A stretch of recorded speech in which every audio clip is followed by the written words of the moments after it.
हर कथा अलग होती है, किसी में किसी का विस्तार होता है, कोई समास हो जाता है, किसी में रास अच्छी हो जाएगी। तो कृष्ण का मथुरा गमन कम हो जाएगा, और मथुरा गमन का अगर व्यास विधि से कथा हो गया तो फिर उद्धव जब आएंगे तो वो समास हो जाएगा। क्योंकि सबरी कथा 3-3 घंटे में कह देवे, ऐसे दुनिया में तो कोई पैदा हुआ ही नहीं। भागवत को 6-6 घंटा, 6 घंटे सुबह 6 घंटे शाम, 2-2 पारी में कथा कहते, तब जाकर के कहीं थोड़े बहुत स्पर्श कर पाते।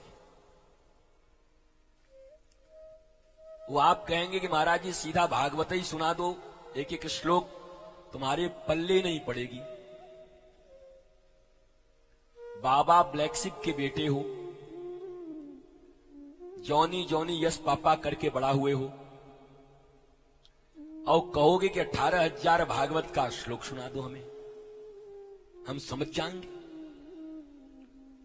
ये तो इतने दृष्टांत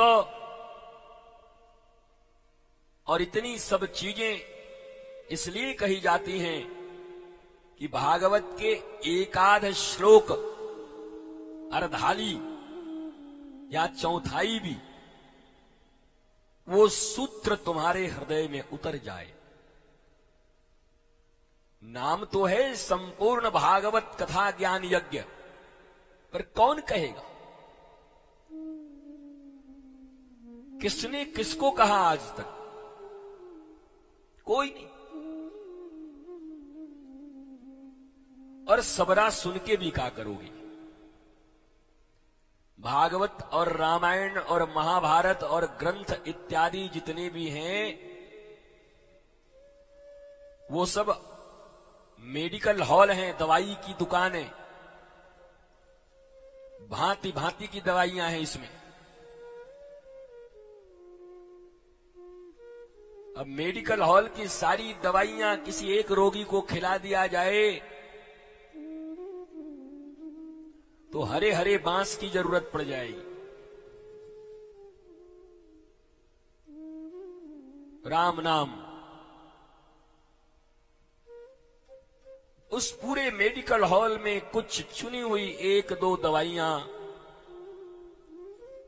फैमिली डॉक्टर के अनुसार, या जो स्पेशलिस्ट है वैद्य जी ने जो प्रिस्क्राइब किया, उसके अनुरूप 2-3 दवाइयां लेकर के और रोग का शमन होता है और रोगी स्वस्थ हो जाता है।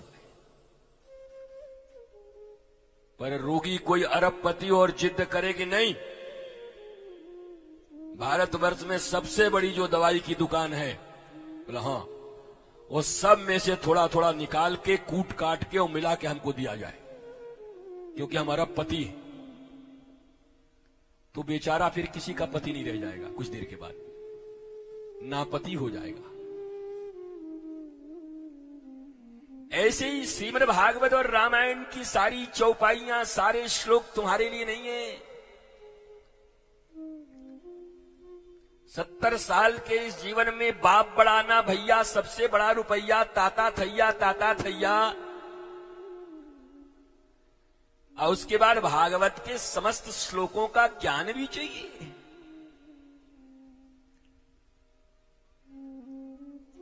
नहीं होगा। इसलिए कोई संत, कोई सदगुरु, हर गुरु पहले संत ही होते। भगवान राम ने सबरी को यही कहा है, प्रथम भगति संतन कर संगा, द्वितीय रति मम कथा प्रसंगा, गुरुपद पंकज सेवा तीसरी भक्ति अमान, गुरुपद पंकज सेवा तीसरी भक्ति अमान। प्रथम भगति संतन कर संगा, द्वितीय रति मम कथा प्रसंगा।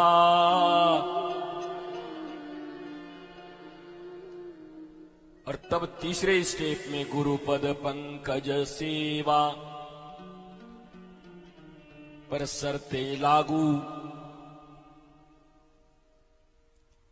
पहले किसी पंडाल में मुलाकात हुई, किसी संत से सुना, 1 दिन 2 दिन 4 दिन 5 दिन, बड़ा बढ़िया लगा, वाह जीवन के बड़े प्रश्नों के उत्तर मिल रहे, मौजारा। तो पता नहीं सुनते तो कितनी अज्ञानता रह जाती। इतने गिरहते धीरे धीरे खुलते जा रहे हैं। तो प्रथम भगति संतन कर संगा, 5-6 दिन गुजरते गुजरते द्वितीय रति मम कथा प्रसंगा। रति हो गई कथा से, वाह वाह वाह वाह, क्या बात है, मौज आ गया। तो अब वही क्या बन गए, गुरुपद पंकज सेवा। राम जी कह रहे सबरी को, रामायण पढ़े हो तो समझदार भी होगे, थोड़े बहुत होना भी चाहिए, नहीं मंगल भवन में मंगलहारी करते करते जन्म लोगे और फिर निकल जाओगे किसी दिन। ज्ञान के बिना चौपाई कोई काम की नहीं है।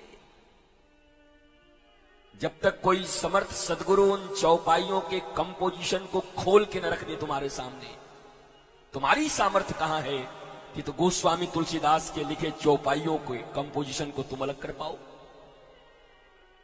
तुमको तो सिलेबस के किताब मिले केमिस्ट्री का, उसी का पूरा पता नहीं तुमको, रटते रटते मर गए फिर भी 40 नंबर आया। फिर ये तो पराविद्या है, वो जीविका की विद्या, ये जीवन की विद्या।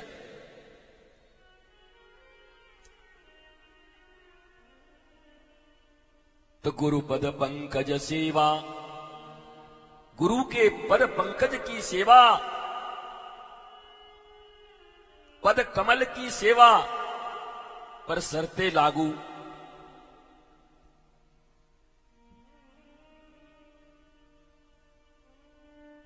फला कंपनी का फोन मात्र 122 रुपए में पाएं, बड़ा बड़ा नीचे स्टार और लिखा हुआ है सरते लागू। बोला 32,000 धीरे धीरे और देना पड़ेगा। बताओ 122 रुपया, इतना बड़ा बड़ा लिखा हुआ है, 122 रुपए में फोन पाएं।